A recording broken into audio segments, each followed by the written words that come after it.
Alright, it's Mike T back here out at the Horn Farm, working on the asparagus bed. Got the tools, got the manual broad fork. It's a workout for your whole body. I got my hoe and pitchfork, machete, and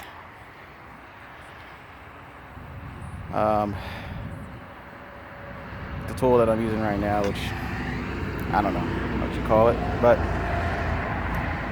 it's a rake basically for the soil. So what we're doing is we're making a trench. You technically should have about a 12-inch deep trench or so, depending on the literature that you're reading. It's going to probably give you different depths, but the idea is to dig a trench for our asparagus crowns. You'll see a lot of information about what to put in the trench as far as lime and bone meal and other types of things to fertilize and give nutrients to the plants. I'm not doing any of that. I don't really have the time. So I just have the soil and all the nutrients that were in it before I started digging. And then you'll see some kind of rotting hay bales over here. So what I'll do once everything is planted and then I have my soil covering the asparagus crowns, I'll spread this rotting hay over top. That rotting hay is going to add nutrients.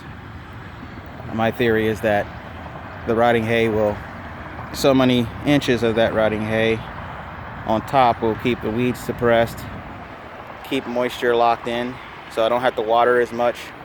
And also, as it starts to decompose, it'll seep into the soil, especially when it rains, and that moisture will carry the nutrients down to the roots and feed the plant in an organic fashion.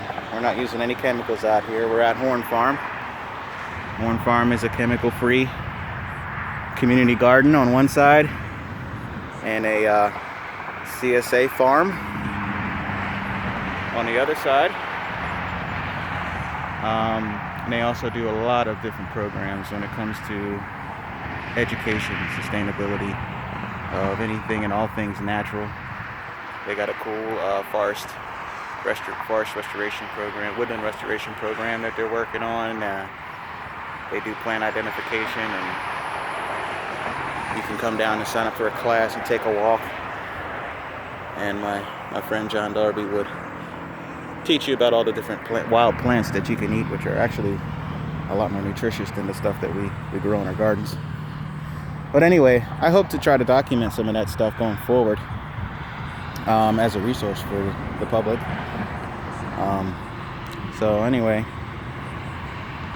you know me, I have a tendency to get off topic, but we'll come back to the asparagus bed once we get going here.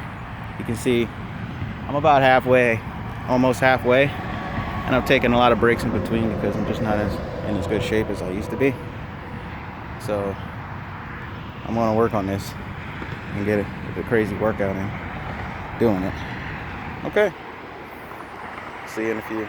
Peace.